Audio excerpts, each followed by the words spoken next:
Bien-aimé, ce matin, je vais te parler du choix. Si tu comprends le thème de ce message, tu vas comprendre ce que le Seigneur va te dire ce matin. Vous savez, Abraham n'a pas demandé à Dieu de le choisir. Noé n'a pas demandé à Dieu de le choisir. Élie n'a jamais demandé à Dieu de le choisir. Marie elle-même était surprise quand l'ange de l'Éternel lui a apparu pour dire tu vas enfanter le sauveur de l'humanité. Élisabeth n'a pas choisi d'enfanter Jean-Baptiste. Les disciples de Jésus ont été choisis par lui-même. Ce n'est pas eux qui ont choisi de le suivre. Le choix, le vrai choix dépend de Dieu. C'est pourquoi c'est Dieu qui doit choisir ton mari. C'est Dieu qui doit choisir ta femme. C'est Dieu qui doit choisir tes enfants. C'est Dieu qui doit choisir l'état dans lequel tu dois te positionner. Lorsque tu fais des choix sans Dieu, ça ne résiste pas. Bien-aimé, j'aimerais que tu acclames encore l'Éternel avant de t'asseoir. Nous allons nous asseoir, s'il vous plaît. Ce matin, nous sommes heureux de recevoir encore une nouvelle personne parmi nous que nous allons connaître tout à l'heure. J'aimerais que vous preniez vos Bibles dans le livre de Jean. Jean, le chapitre 5. Nous allons parler, comme je l'ai dit ce matin, du choix de Dieu. Vous savez, quand Dieu décide de te choisir pour quelque chose, tu peux être dans une foule de personnes, tu peux être même dans un endroit caché, Dieu ira toujours te prendre pour t'accorder ce qu'il a prévu de te donner. Souvent, ça ne sert à rien de se débattre dans tous les sens, parce que ce que Dieu a décidé et choisi de te donner viendra à toi, même si tu es caché très loin. Comme je l'ai dit tout à l'heure, Abraham ne savait pas que ce Dieu-là allait le choisir. Noé ne savait pas qu'il allait construire l'arche de l'Éternel. Vous savez, Moïse ne savait pas qu'il allait sauver le peuple d'Israël en Égypte. Marie ne savait pas qu'elle allait enfanter Jésus. Et les disciples ne savaient même pas que Jésus allait les choisir un jour. Je ne savais pas qu'un jour je serais serviteur de Dieu. Peut-être que toi aussi, tu ne savais même pas que tu serais chrétien et que tu accepterais la parole de Dieu. Je ne savais pas qu'un jour je serais dans cette ville de Châtellerault. Mais Dieu a voulu que cela se réalise. Dieu sait ce qui va se passer demain. Dieu, je vais te dire une chose. Il a choisi des bonnes choses pour toi qui s'accompliront au fil des temps. Et je suis en train de te déclarer prophétiquement que cette année, tu vas voir que le choix de Dieu en bénédiction va s'accomplir sur ta vie de jour en jour. Tu vas voir que les échecs vont disparaître de jour en jour. Parce que cette année est ton année. 2014, la 7e année. 2 plus 0 égale 2. 2 plus 1 égale 3. 3 plus 4 égale 7. 7, c'est le chiffre de Dieu. Le 7e jour, il se reposa. Et tu es dans la 7e année, l'année de grâce, l'année de l'excellence, l'année de ta bénédiction, l'année où tes pleurs vont s'arrêter, l'année où tu vas commencer à sauter de joie et à dire à tes ennemis, vous croyez que je n'allais jamais réussir? Regardez, voici ma personne, je m'appelle Excellence.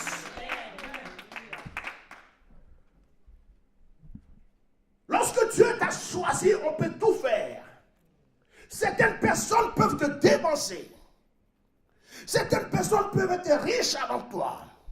Certaines personnes peuvent avoir toutes les solutions qu'il faut avant toi. Mais attention, Dieu t'a choisi pour quelque chose. C'est pourquoi quand Dieu t'a choisi pour cette chose, il viendra te prendre. Et quand il te touche, tu ne sais pas qu'est-ce qui s'est passé, mais le Seigneur met un turbo en toi. Et tu les dépasses. Bon, tu arrives à une distance où ils ne peuvent pas te rattraper. Ils se demandent qu'est-ce qui s'est passé. Mais c'est parce que la faveur de Dieu est descendue sur toi. Parce que Dieu avait décidé de déverser cette faveur sur ta vie depuis avant même ta naissance. La Bible déclare que personne ne peut maudire celui que Dieu a béni. personne ne peut s'opposer à celui que Dieu a béni. Que ce soit le plus grand marabout, le plus grand charlatan, le plus grand mystique, le plus grand féticheur, quel que soit son pouvoir, quel que soit sa force, quel que soit ce qu'il a. La Bible me dit que personne ne peut maudire celui que Dieu a béni.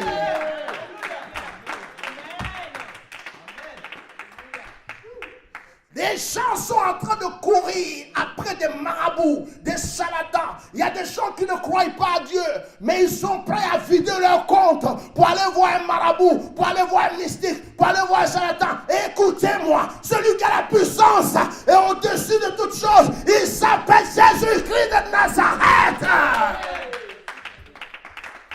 Ce n'est pas un marabout, ce n'est pas un charlatan, ce n'est pas un mystique, mais c'est celui qui a créé le monde. Il s'appelle la parole. Et lorsqu'il décide de te bénir, aucune autre personne ne peut te surpasser. Est-ce que tu crois que ce matin, cette parole qui est en train de sortir s'adresse à ta vie parce que tu es le choix de Dieu? Est-ce que tu comprends que tu es le choix de Dieu ce matin pour entendre cette parole en ce premier dimanche de l'an 2014 afin d'aller de gloire en gloire, d'excellence en excellence? Je vais te dire quelque chose. Là où on disait que c'était bloqué, c'est maintenant débloqué. Là où on disait que c'était fermé, je viens te dire que c'est ouvert. Là où on disait qu'il n'y avait pas de solution, moi je viens te dire ce matin que la solution est arrivée. Là où on disait que c'était difficile, je viens te dire ce matin que c'est devenu facile. Oh! Parce que tu es le choix de Dieu. Tu es le choix de Dieu. Bien-aimé, la Bible nous raconte une histoire que je vais partager avec toi ce matin. Dans Jean, le chapitre 5, à partir du verset 1, la Bible dit, après cela, il y eut une fête des Juifs et Jésus monta à Jérusalem. Oh, Jérusalem! Près de la porte des brebis, il y avait une piscine qui s'appelait en hébreu Bethsada et qui a 5 portiques. Sous ces portiques étaient couchés en grand nombre des malades, des aveugles, des boiteux, des paralytiques qui attendaient le mouvement de l'eau. Car un ange descendait de temps en temps dans la piscine et agitait l'eau. Et celui qui descendait le premier, après que l'eau avait été agitée, était guéri, quelle que fût sa maladie. Là se trouvait un homme malade depuis 38 ans. Jésus, l'ayant vu coucher, et sachant qu'il était malade depuis longtemps, lui dit, « Veux-tu être guéri ?» Le malade lui répondit, « Seigneur, je n'ai personne pour me jeter dans la piscine quand l'eau est agitée. Et pendant que j'y vais, un autre descend avant moi. Lève-toi, lui dit Jésus, prends ton lit et marche. Aussitôt, cet homme fut guéri, il prit son lit et marcha. C'était un jour de sabbat. Les Juifs dirent donc à celui qui avait été guéri, c'est le sabbat. Il n'était pas permis d'emporter ton lit. Il leur répondit, celui qui m'a guéri m'a dit, prends ton lit et marche. Il lui demandait, qui est l'homme qui t'a dit, prends ton lit et marche? Mais celui qui avait été guéri ne savait pas qui c'était, car Jésus avait disparu de la foule qui était en ce lieu. Depuis, Jésus le trouva dans le temple et lui dit, voici, tu as été guéri. Ne pêche plus, de peur qu'il ne t'arrive quelque chose de pire. Cet homme s'en alla et annonçant aux Juifs que c'était Jésus qui l'avait guéri. C'est pourquoi les Juifs poursuivaient Jésus parce qu'il faisait ces miracles, il faisait ces choses le jour du sabbat. Bien-aimé, voici une histoire qui va te parler du choix de Dieu. La Bible dit que il y avait une piscine à l'entrée de Jérusalem. Et pour entrer à Jérusalem, ce n'était pas une porte qui s'appelait la porte des brebis. Et cette piscine se trouvait là, et cette piscine avait été nommée Bethsada. En hébreu, Bethsada veut dire la maison de miséricorde. la maison de miséricorde. Et dans ce lieu, autour de cette piscine, il y avait une foule de personnes. Ces personnes étaient couchées sur ce qu'on appelle des portiques. Les portiques étaient pareils, c'était comme des portes en fait, mais c'était des portes pas comme là, c'est-à-dire c'était comme une sorte de dalle, de terrasse, mais autour de la piscine. Vous voyez ça devant les mosquées, vous voyez ça à la basilique, vous voyez ça des endroits, c'est-à-dire c'est une sorte d'entrée ouverte comme ça, avec quelque chose de la dalle dessus. Et la Bible dit que il y avait beaucoup de personnes qui étaient couchées là. Mais parmi ces personnes, il y avait des malades, des aveugles. Quand on dit des malades, ça veut dire que c'était des maladies qu'on ne peut pas énumérer. Et il y avait aussi des aveugles. Il y avait des sourds, il y avait des boiteux, il y avait toutes sortes de malades.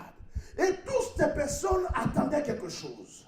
Ils attendaient qu'un ange, parce que cet ange avait l'habitude d'arriver, de secouer l'eau de la piscine. Et lorsqu'il secouait l'eau de la piscine, la Bible dit que le premier qui descendait dans l'eau recevait automatiquement sa guérison, quelle que soit la maladie. Mais dans ce lieu se trouvait un homme. La Bible ne nous dit pas qu'il avait 38 ans. Il devrait être peut-être très vieux. Il devrait avoir la quarantaine ou la cinquantaine ou 70, on ne sait pas quel âge il a. Mais la Bible nous dit que depuis 38 ans, ce monsieur était malade. Depuis 38 ans, ce monsieur était paralysé. Il était paralysé, c'est-à-dire qu'il était couché sur un lit.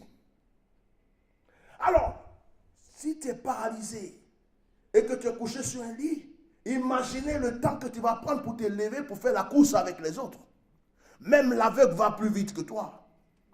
Parce que l'aveugle peut entendre le bruit et suivre le bruit et descendre dans l'eau.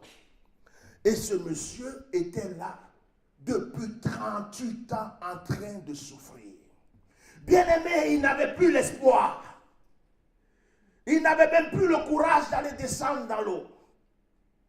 Il n'avait même plus le courage, c'est-à-dire que pour lui, c'était fini. Il voulait rester dans son lit, auprès de cette piscine, pour qu'un jour il meure et qu'on l'enterre. Quand tu as traversé des épreuves, quand tu as traversé des difficultés, quand tu as cherché du secours que personne n'est venu vers toi, quand tu as été rejeté par la famille, rejeté par les amis, rejeté par tout le monde, que tu te trouves tout seul devant ta situation et tes épreuves, à un certain moment tu acceptes la situation. À un certain moment tu acceptes les épreuves. Tu te dis peut-être que je suis né pour vivre mendiant. Je suis né pour vivre clochard. Je suis né pour vivre célibataire. Je suis né pour ne pas connaître la joie. Je vais te dire ce matin, c'est faux. Dieu n'a pas créé quelqu'un avec le but de vas-y, tu nais et tu vis malheureux. Jamais. Mais la Bible dit que l'homme a péché. Et depuis que l'homme a péché, le péché s'est éparpillé sur la terre, de sorte que quand tu nais, même quand Dieu a un but glorieux pour toi, le mal vient t'atteindre. Tu traverses des épreuves. Même les hommes que Dieu aime le plus traversent les épreuves. Abraham a traversé les épreuves. Ce n'est pas parce que Dieu t'aime que tu ne traverseras pas les épreuves. Ce n'est pas parce que tu as le choix de Dieu que tu ne traverseras pas les épreuves. Au contraire, c'est parce que tu as le choix de Dieu que tu vas en traverser plus que les autres.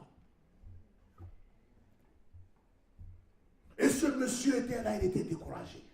Bien aimé, dans la Bible, l'eau est symbolique. L'eau, c'est source de vie. L'eau, c'est la parole de Dieu. L'eau peut même représenter la personne de Jésus-Christ. Parce que la Bible dit que le monde a été créé par la parole.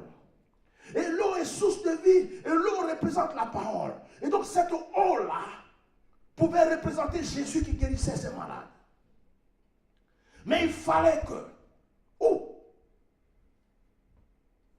l'eau soit remuée. C'était le mouvement du Saint-Esprit. La Bible dit qu'un ange venait secouer l'eau. Un ange secouait l'eau. Mais lorsque tu entends Bethsada, ça veut dire maison de miséricorde. On peut traduire ça à l'église. On peut traduire ça à un lieu où les enfants de Dieu sont rassemblés pour rechercher la miséricorde de Dieu. Et dans ce lieu, ils sont tous là en train d'attendre que la parole de Dieu les guérisse, la parole de Jésus-Christ de Nazareth lui-même. Mais ce qui va faire que la parole va pouvoir les guérir, il va falloir qu'il y ait un mouvement. Et ce mouvement est fait par le Saint-Esprit. Tu n'as pas acclamé Jésus pour cette révélation. Ce mouvement est fait par le Saint-Esprit. À un certain moment, l'Esprit de Dieu rentre et puis il décide de faire bouger la puissance de Dieu. Et le paralytique se lève, l'aveugle voit. Alors, ces personnes étaient là, ils avaient quelque chose en commun. Ils étaient attentifs.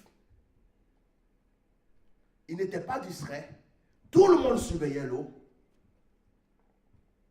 Et puis, ils avaient aussi ce qu'on appelle la volonté d'attendre. La persévérance. Voici la clé. Ils étaient attentifs. Bien-aimé, tu peux rater une guérison. Tu peux rater une bénédiction. Tu peux rater un miracle à cause de ta propre distraction. Pendant que Dieu veut te bénir, toi, tu es en train de penser à autre chose.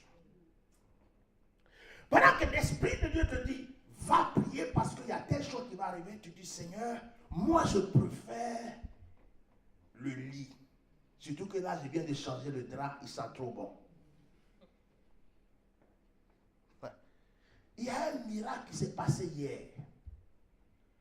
Mais dans la nuit d'avant-hier, l'Esprit de Dieu m'a dit, va prier.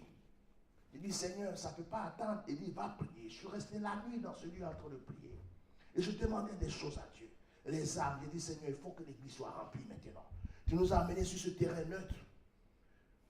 On est venu, ma femme, moi, mes enfants, avec nos affaires. Maintenant, c'est à toi de bâtir ton église. Je ne suis pas venu avec des fidèles ici. Amène-les maintenant que cette œuvre grandisse. Je suis ton serviteur. J'ouvre la porte aux âmes. Que des gens viennent bénir l'œuvre. Seigneur, les finances. Seigneur, il faut payer le loyer. Seigneur, il faut faire ceci. Je compte que sur toi. Je n'ai personne d'autre, je n'ai que toi. C'est toi qui m'as envoyé. Hier, j'ai prié avant-hier. Hier, je rentre. Je vais faire les courses. Je rencontre quelqu'un qui m'a reconnu sur Facebook. Il vient avec moi au bureau. Non, il rentre chez lui et Dieu me dit appelle-le. J'ai une parole pour lui. Je l'appelle, il vient au bureau.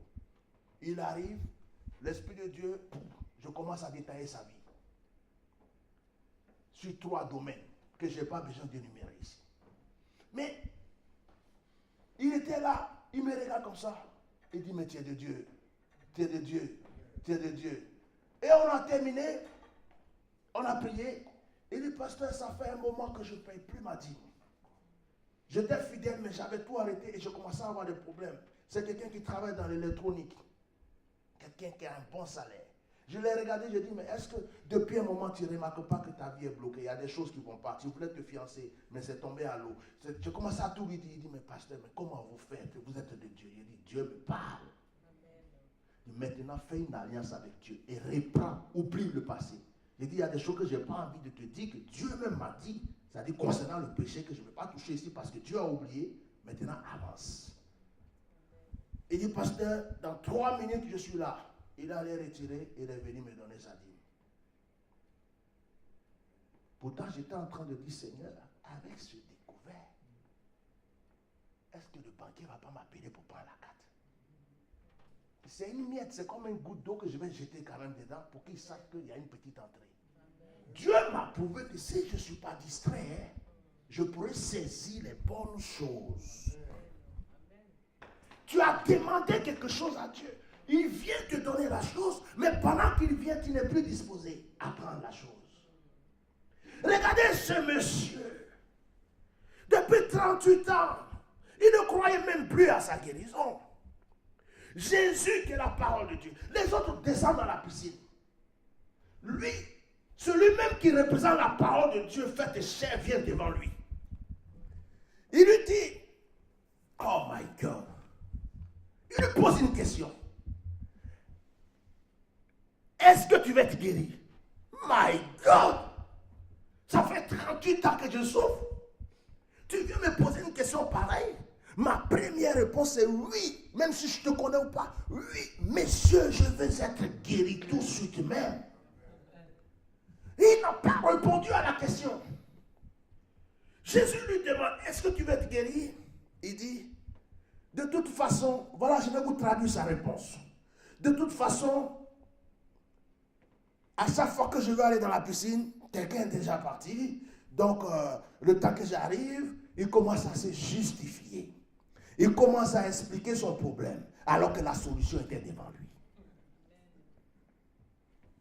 Deux fois la solution est en face de nous. Cette solution nous tend la main, mais au lieu de prendre la solution, nous sommes en train d'expliquer nos problèmes à la solution. Et la solution nous dit, mais je suis déjà là. Je suis venu pour là. Est-ce que toi, tu veux que j'agisse dans ta vie? Ce que tu m'expliques ne m'intéresse plus. C'est parce que tu avais ça que je suis déjà là. Donc maintenant, tu me prends ou tu ne me prends pas. Mon nom, c'est solution. Oh, ma sakaraba.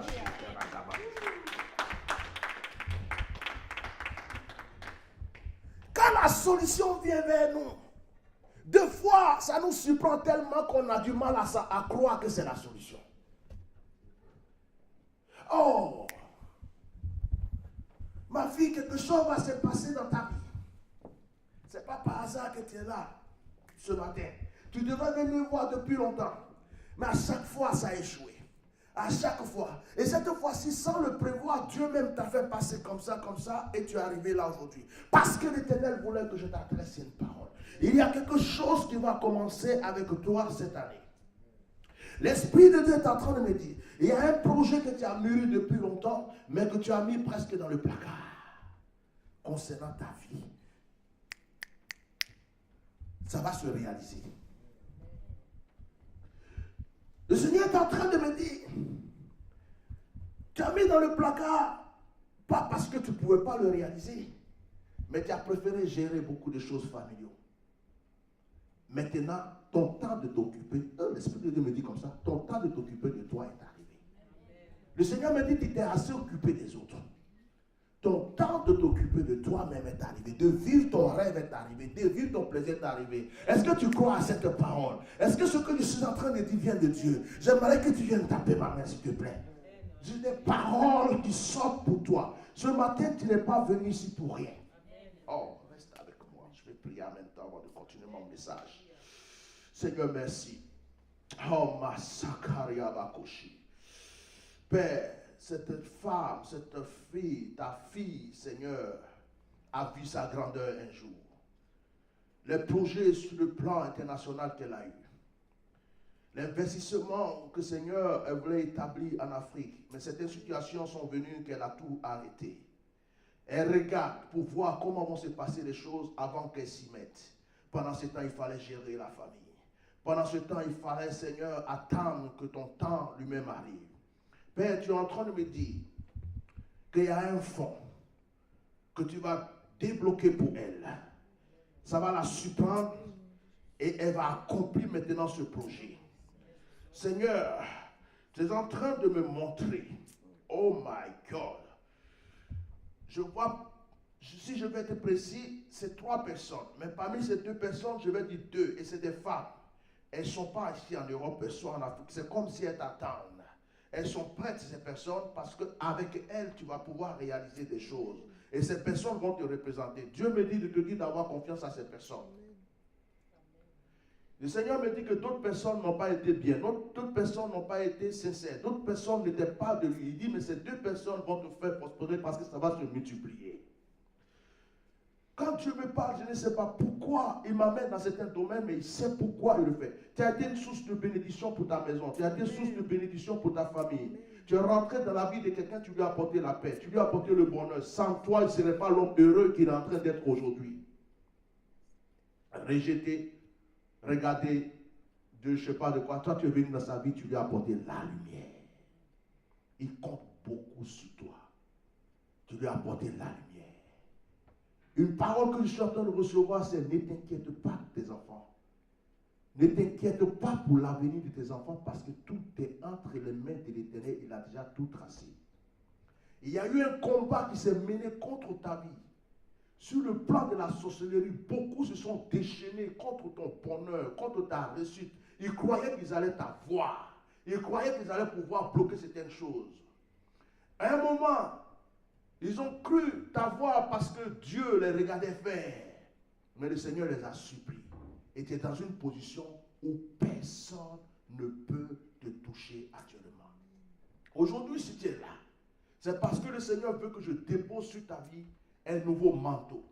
Le manteau de l'excellence. Le manteau du nouveau départ de la grâce. Tu vas sortir de cette église. Tu vas sortir de ma présence. Tu vas partir et tu ne reconnaîtras pas ta vie parce que tous tes projets vont commencer à s'accomplir. Tout ce que tu avais prévu de faire va s'accomplir. Que tu veuilles ou pas, ça va s'accomplir. La bénédiction décide de s'appliquer à ta vie. Oh my God. Lève tes deux mains vers le ciel et reçois ce que le Seigneur te donne maintenant. In the mercy, pray the Lord. Merci Père. Ta fille est là. Elle n'est pas venue en vain. Maintenant, Seigneur, donne-lui, car c'est ton choix. C'est ton choix. C'est ton choix. Et tu as décidé que ce soit le choix de sa famille, que ce soit le choix de sa ville, que ce soit le choix, Seigneur, de tous ceux de sa génération, qui soit la bénédiction.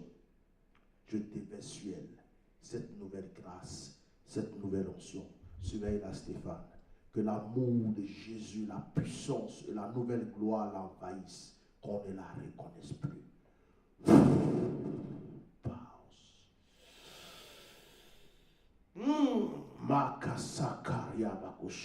Je suis en train de déceler un don de révélation, de prophétie aussi dans ta vie. Ce don va beaucoup t'aider parce que dans tous les combats que tu vas mener, Dieu va te montrer d'avance tes victoires.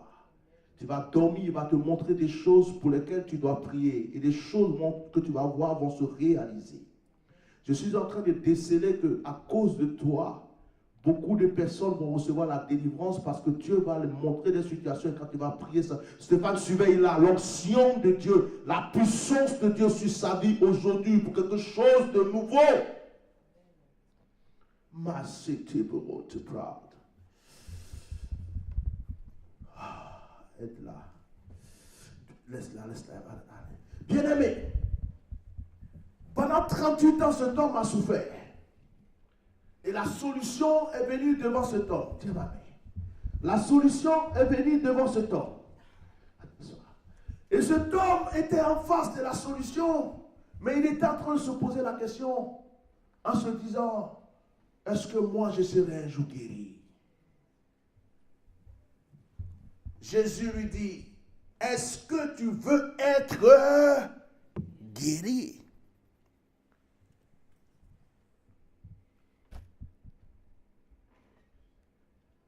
Dieu veut que tu dises oui. Est-ce que vous savez combien de personnes il y avait autour de la piscine? La Bible dit une foule de personnes et de malades. Mais Dieu a fait son choix sur cette personne. Oh, tu n'as pas compris. Il peut y avoir 10 000 personnes qui ont le même problème que toi. Il peut y avoir des milliards de personnes qui se trouvent dans la même situation que toi. Mais parce que toi, tu es le choix de Dieu, il viendra personnellement vers toi pour te dire, regarde, ce que je ne fais pas pour les autres, je le fais pour toi. Que les autres se débrouillent. Mais toi, je viens vers toi. Lui, il n'a pas eu besoin de descendre dans la piscine. C'est la piscine même qui s'est faite chère pour venir à lui. Amen. Oh, ça j'aime ce regard. Makasakaya. La piscine a pris un corps humain. Et la piscine est venue vers lui pour lui dire, puisque tu ne peux pas venir à moi, c'est moi qui viens à toi. Est-ce que tu veux te guérir? Et lui, il est en train de dire à la piscine, quand je vais aller vers toi, les gens m'ont déjà dépensé. La piscine dit, chut, tais-toi. Je me suis fait homme, je me suis fait chair, je suis devant toi maintenant. Est-ce que tu veux te guérir? Toi, tu n'as pas besoin de plonger, tu ne te mouilleras pas. Tout ce que tu as à faire, c'est de te lever, c'est de prendre ton lit et c'est de marcher. Lève-toi, prends ton lit et marche. Va-t'en. Pendant que les autres vont se mouiller, vont transpirer. Pendant que les autres, même tu les vois, ils travaillent du matin matin au soir, tu les vois. Ils disent qu'ils ont 3 000 euros par mois, ils ont 4 000 euros par mois. Et ils transpirent. Tu les regardes parce qu'ils ne sont pas le choix de Dieu. Toi, tu es le choix de Dieu. Toi, tu es le choix de Dieu. Tu es couché. L'ange de l'Éternel vient. Il dit, oh, choix de Dieu. Lève-toi, tiens. Tu n'as pas besoin de transpirer. Tu as le choix de Dieu. Oh, je ne sais pas si tu as compris ça. Est-ce que vous croyez que les gens qui descendaient de la piscine se déshabillaient pour se mettre en maillot de bain? Est-ce qu'ils avaient le temps? Ils cherchaient leur guérison. Dès qu'ils entendent l'ange en train de remuer l'eau, qu'il soit habillé de n'importe quelle manière, tout ce qu'il sait, c'est qu'il veut plonger. Et il ressort mouillé. Ce qui est vilain à voir, c'est qu'il y a d'autres qui plongent. Pendant qu'ils plongent, quelqu'un a déjà plongé le premier. Donc, il y a d'autres qui se sont mouillés, au moins, je ne sais pas, plus de 40 ans. Ils se mouillent seulement. Mais ils n'ont pas la solution. Mais parce que toi, tu es le choix de Dieu. Oh my God, ça ne va pas cacher. Je vais vous sortir un réma. Je vais vous sortir une révélation.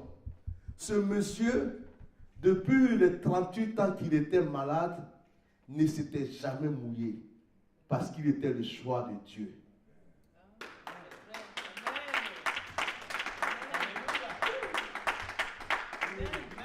Ce qui s'est passé, c'est que quand l'heure de Dieu a sonné, la piscine a pris une forme humaine. La piscine est venue à lui et lui a donné la solution sans qu'il se mouille jamais.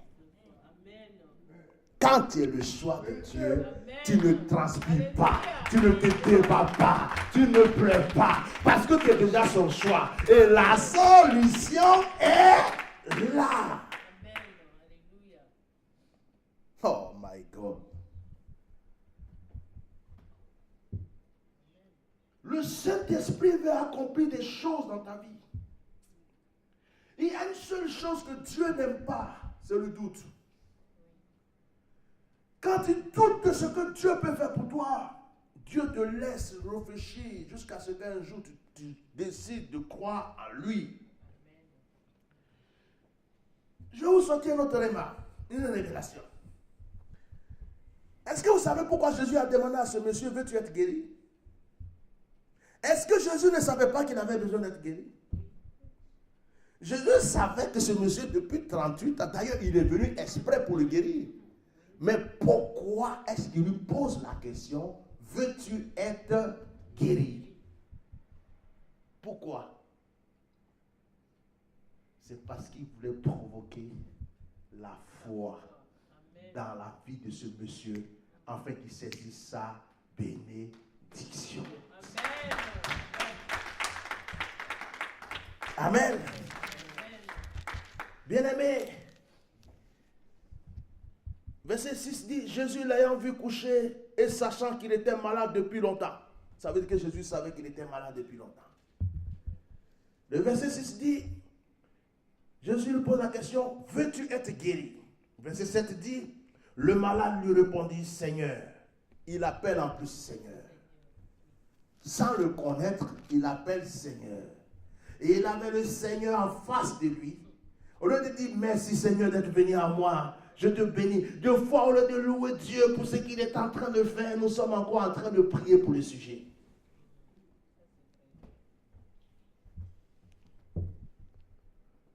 Tu as prié, tu as déjà reçu la chose, ou même avant de prier, tu as déjà reçu la chose. Au lieu de faire une offrande pour bénir Dieu, au lieu de louer Dieu avec des acclamations, au lieu de commencer à faire des actions de grâce, toi tu es encore en train de te préparer à faire un jeûne de prière pour ce que tu as déjà fait. Le Seigneur dit non, la solution c'est la louange maintenant. La solution c'est une offrande d'action de grâce. La solution c'est de m'exalter maintenant. Parce que le but, la solution est déjà eue. Oui, ça me rappelle une femme en Italie qui était stérile, qui a jeûné, qui a prié, qui a tout fait pour avoir un enfant. Rien. Le jour où la prédication est sortie, qu'il fallait poser un acte prophétique, elle vient avec son mari, ils font une offrande. Je retourne en Italie, cette femme-là est en train de présenter son enfant. C'est moi-même qui ai présenté. Souvent, nos grâces et nos bénédictions sont bloquées parce que nous sommes à l'étape du demander. Nous ne venons jamais à l'étape de remercier. Nous ne venons jamais à l'étape de salmodier, de bénir Dieu. Le Seigneur est devant lui. Il lui dit, veux-tu être guéri? Et lui, il dit bien, le malade lui répondit, Seigneur, je n'ai personne. Le Seigneur dit, je t'ai déjà béni, tu vas être une grande commerçante, tu vas être un grand homme d'affaires. Au lieu de te décider, Seigneur, merci pour cette parole, alléluia, je viens, je pose un acte. Tu dis, Seigneur, mais avec quoi il fait ça même? Moi-même, je n'ai rien à manger. Moi-même, je sais cela. Seigneur, vraiment, si c'est affaire de dîmes là, Seigneur, je sais. Et tu commences à te mélanger le cerveau. Et Dieu est là, il dit, mais ma fille ou mon fils, si tu savais ce que je suis en train de faire pour toi, tu ne poserais même plus de questions. Tu agirais.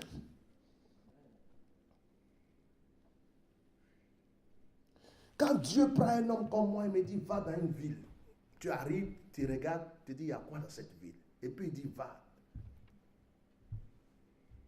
Va faire mon œuvre. Tu vas sauver des âmes. Le secret de pouvoir avoir des âmes, c'est Seigneur, merci parce que tu es avec moi. Alléluia, gloire à Dieu. Vous êtes là, non? Dieu va continuer son œuvre. Je vais vous dire que quand il aura un groupe musical ici, ça va rentrer un à un ici. Parce que la louange attire.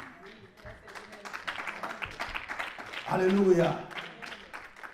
Ça guette pour le moment, ça regarde, mais ça va courir. Et quand ça va rentrer, l'Esprit de Dieu va toucher. Et quand l'Esprit de Dieu va toucher, ça va rendre témoignage. Bien-aimé, à partir d'aujourd'hui, sois dans ta position de louange, sois dans ta position d'exalter, sois dans ta position de rendre témoignage. Je vais vous dire quelque chose. Quand Jésus a guéri cet homme, qui est venu vers Jésus, vers le malade? Des gens qui étaient, on peut dire, des serviteurs de Dieu, ou des gens même qui devraient louer Dieu pour la guérison de cet homme. Qui devraient dire, ça fait 38 ans que tu souffres. Dieu merci, tu es guéri. Il vient, il lui dit, mais qui t'a dit de prendre ton lit et de marcher? Sa guérison ne les intéressait pas. C'était leur loi qui les intéressait. Il y a beaucoup de personnes qui sont contre ta bénédiction. Parmi eux, il peut y avoir des chrétiens, il peut y avoir des païens, il peut y avoir des soi-disant frères et sœurs en Christ, il peut y avoir des pasteurs même si tu veux, il peut y avoir des prophètes même si tu veux, il s'appelle ton père, ça peut être ta mère, ça peut être des gens. Mais je vais te dire une chose. Le monsieur a dit, moi je ne sais pas tout ce que vous dites, c'est que je sais. Celui qui m'a guéri m'a dit, prends ton lit et marche, va-t'en. C'est la voix de la solution que tu dois écouter. Tu ne dois pas écouter la voix des persécuteurs. Tu ne dois pas écouter la voix de ceux qui viennent pour te bloquer. Tu ne dois plus écouter la voix de ceux qui ne croient pas en toi. Parce que ta guérison les dérange. Ta prospérité les dérange. Ton élévation les dérange. Et ces personnes-là, si tu dis, je vais aller faire par exemple une offrande pour que Dieu me bénisse, c'est eux qui diront, mais écoute, toi tu as l'habitude de jeter l'argent. Pourtant, ces mêmes personnes-là te pousseront ou t'encourageront même à aller acheter des choses inutiles, à faire des choses inutiles. Mais quand il s'agirait de bénir, pour faire avancer l'œuvre de Dieu, pour que Dieu te bénisse en retour, ils auront toujours quelque chose à dire parce qu'ils ne veulent pas ta bénédiction. Le diable viendra toujours t'empêcher d'accomplir ce que tu dois faire pour ton élévation. Si en jeûnant, Dieu va faire quelque chose, Satan va venir te présenter la nourriture, il va faire tout ce qu'il faut. Même des gens qui ne t'ont jamais invité pour manger, ils vont t'inviter pour que tu ailles manger, pour que tu ne puisses pas faire ce jeûne. Parce que ça va, sinon si tu le fais, tu rentreras dans ta bénédiction.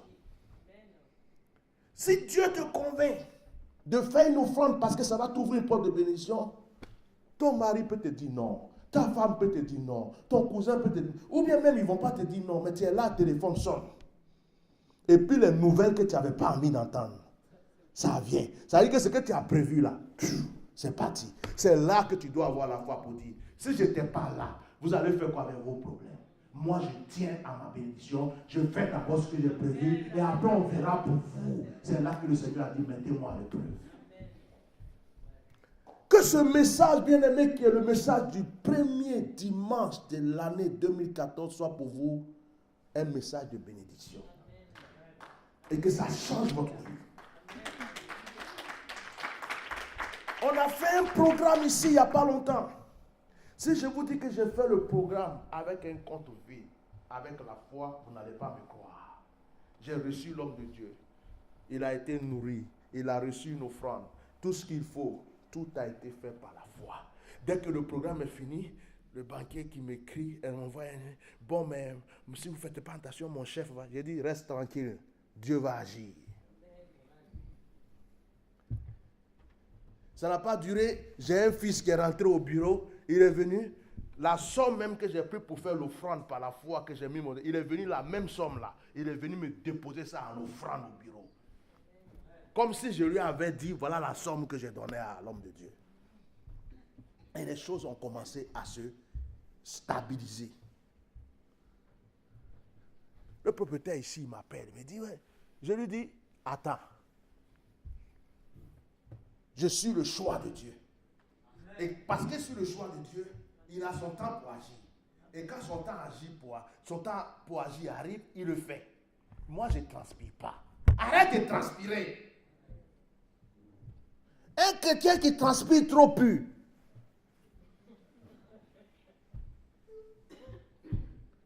Alléluia. Un chrétien qui transpire trop sent mauvais. Même les démons trouvent qu'il sent mauvais. Un chrétien doit marcher comme ça. Amen. Qu'est-ce qui se passe, ma soeur? Oh, je suis rempli de joie. T'inquiète. Mais toi, tu n'as jamais de problème ou quoi? Oh, alléluia. Alors que tes problèmes sont entre les mains de la solution. C'est pourquoi toi, tu marches comme ça. Et il a dit, venez à moi, vous tous qui êtes fatigués et chargés. Donc, si quelqu'un a dit, venez à moi, toi, tu lui as donné le bagage, les fardeaux. Pourquoi encore tu vas rester fatigué, chargé? Il y a une voiture, on dit il y a un coffre. Tu es assis, au lieu de mettre tes sacs, tes bagages dans le coffre, tes affaires sont sur ta tête. On dit, mais mon frère, mets dans le coffre. Non, non, je tiens à ça. Ma soeur, mets dans le coffre. Non, non, ça c'est mes bagages.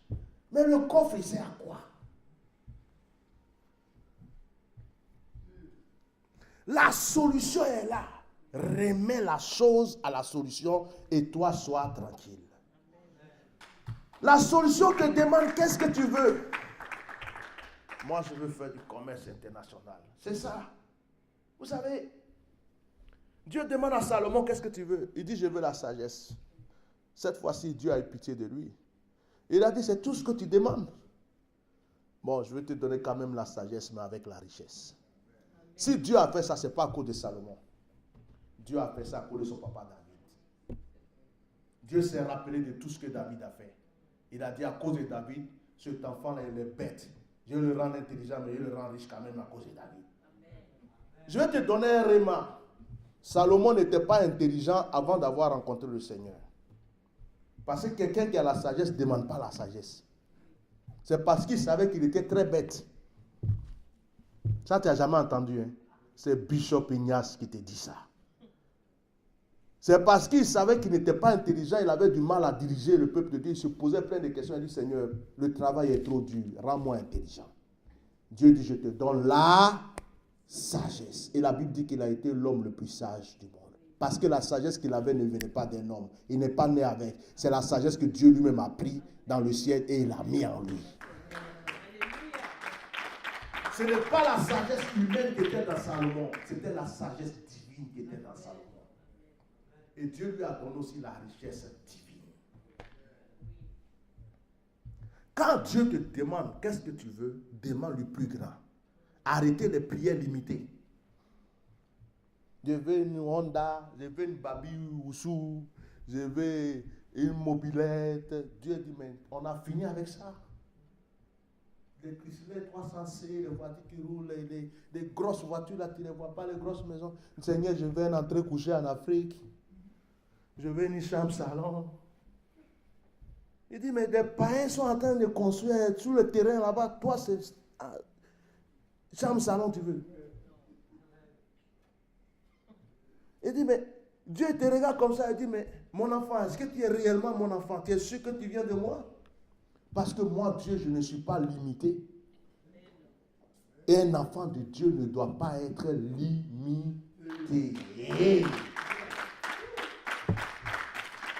Est-ce que ce message réveille en toi quelque chose ce matin? Est-ce que tu es sûr que 2014, tu es le choix de Dieu? J'ai parlé avec le frère hier. J'ai fini de parler avec lui. Et puis, il était dans le bureau et puis il dit, non, homme de Dieu, je crois qu'il allait me dire autre chose. Il dit, je paye ma dîme. Je dis, Jacques, tu m'as fait promesse, j'attends encore, ça fait des années, je suis en train d'attendre. Voilà un encore qui est rentré dans mon bureau aujourd'hui. Et puis après, il change de parole, il dit, je vais payer ma dîme et je vais le faire ce soir même. Il dit, non, lui là, non, il est béni. Je l'ai regardé comme ça et puis je lui ai dit, mais est-ce que tu sais que Isaac a béni ses enfants, son fils Jacob, parce que Jacob l'a réjoui. Il a dit à Ésaü, va préparer le mets que j'aime, je mange, quand il serai rassasié, je te bénirai. Mais malgré que Jacob a trompé son frère, il savait bien que ce n'était pas Ésaü qui était en face de lui, mais parce que la nourriture était tellement bonne, il a béni quand même. Il dit, ce que tu viens de faire là, il dit, même si je n'ai pas prié pour toi, tu vas avec la bénédiction. Après, il est parti, il est revenu, c'était là, j'ai pris l'huile d'onction, je l'ai oint, j'ai prié pour lui, l'esprit était sur. Quand il regardait son front après, je n'ai pas mis sur son front, hein, j'ai mis sur ses mains du moins. Mais quand je regardais son front avant de partir, ça a prié. Je le regardais quand il dit, l'enfant là va te bénir. Bien-aimé, si on veut rendre témoignage ici, on va continuer le culte jusqu'à 14h. Voilà. Quand je vous regarde, je sais que Dieu a commencé quelque chose dans votre vie. Je sais que ce n'est pas le même Christophe que je connaissais, que je vois ça. Je sens sa vie changer. Je vois ma fille Lorraine changer. Je suis en train de voir une femme qui est assise derrière là, en train de devenir une grande femme d'affaires petit à petit. Là même la voiture même vient de descendre déjà. Maintenant les choses arrivent petit à petit. Oh, je suis en train de voir un monsieur qui est là-bas. Lui, son témoignage, le jour où il va vous rendre ça, c'est fort. Quelque chose qui était difficile, c'est ceux même qui disent qu'il n'y a pas de solution qui sont venus le prendre pour dire on va te donner la solution. Le monsieur qui est assis là-bas. Bien aimé, Dieu est en train de commencer des choses, de faire des choses dans nos vies. Sortons de l'étape des pleurs. Ne parlons plus comme ce monsieur. À chaque fois, Seigneur, ça me tombe dessus. À chaque fois, c'est moi qui ai des problèmes. Quand il dit, il y a pédime, il y a problème. Quand je dis, il fait offrande, c'est là, il y a problème. Seigneur, mais vraiment, moi-même, là, quand je vais faire les choses bien, c'est les choses mal qui me tombent dessus. Dieu dit, tu racontes trop de choses négatives.